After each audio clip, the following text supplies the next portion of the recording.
Ontario's James Hinchcliffe was taken to hospital and underwent emergency surgery on his upper left thigh following a crash. I was lucky to survive the impact, period. You hit the wall going 200 plus miles an hour, and it was very, very close to being a fatal accident. Maybe you could talk us through what happened that day, what mechanically went wrong, and what physiologically happened to you at impact. I was at the Indianapolis Motor Speedway practicing for the Indy 500, and it was a failure in the right front suspension. Very uncommon thing to happen, actually. I've never seen one break before or since. But it broke right in the middle of the corner at maximum load, 220 something miles an hour. And so essentially, right in the middle of the corner, the steering just cops out, and I went straight into the wall at like a 45-degree angle. Do you remember that? No, luckily I don't. Okay. I was massively concussed, which I'm very grateful for, because I was conscious, apparently, when they got to me. Wow. So yeah, so I hit the wall, which, I mean, that's bad on a good day.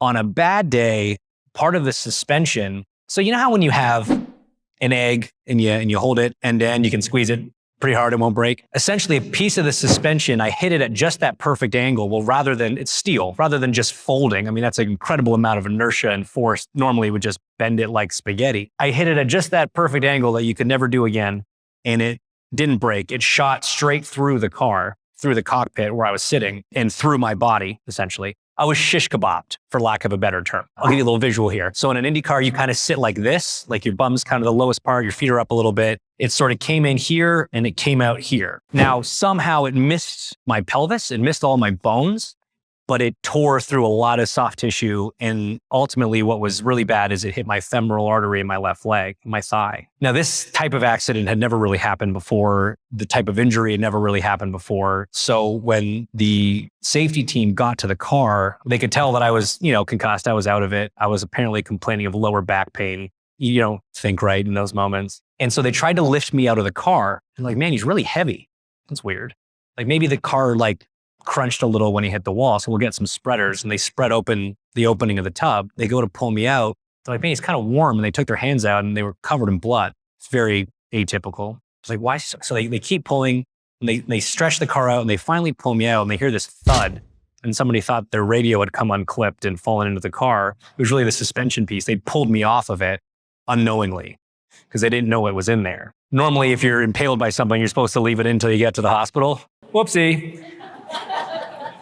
So now they're like, okay, this is bad. Yeah, there's now a pool of blood on the bottom of the car. They have no idea where it's coming from. I was lucky to survive the impact, period. The fact that there was no procedures or protocols for this type of injury, and this group of doctors and EMTs, firefighters that travel with the IndyCar series and are with us every weekend were heads up enough to just use their experience, figure out what to do. They got me in the ambulance, started finding holes, tried to plug them. I was bleeding faster than they could get blood in me. Indianapolis Motor Speedway is the closest distance to a level 1 trauma center of all the tracks that we go to. Had we been at any other racetrack, I would not have survived. By the time we got to the OR, they put 2 lines in me for blood. I was losing it faster than they could pump it in. Ultimately, they gave me 22 units of blood, and your body only holds 11. So I had 2 full oil changes. They got me to the ER. They got the lines in. They couldn't figure out what was happening. They're like, we need to get inside them. So they put me in the elevator up to the OR, and they lost my pulse in the elevator. Wow. And so we made it to the OR. They got me back. They got me open. They found the issue. They stopped it. All good, I guess. They did an interview. I saw the interview with your doctor. Yeah. And they said they had to clamp that artery, and yeah, if he didn't identify that fast enough and clamp it fast enough, he literally had less than 2 minutes. Yeah. Crazy. Yeah, I said about 90 seconds more, it probably would have turned out differently. There were a million things that had to happen just wrong for that accident to happen and that injury to happen, but there were 10 million things that had to happen just right for me to not only survive it, but come back out of it with no lasting side effects, really. I made a full recovery. Took a minute, but we got there. And what's so funny is I look at where I'm at in life now, and I can trace back most of the things good in my life back to that moment. And in a lot of weird ways, it's the best thing that ever happened to me. And I would do it all again tomorrow if it led me to where I am today. Wow.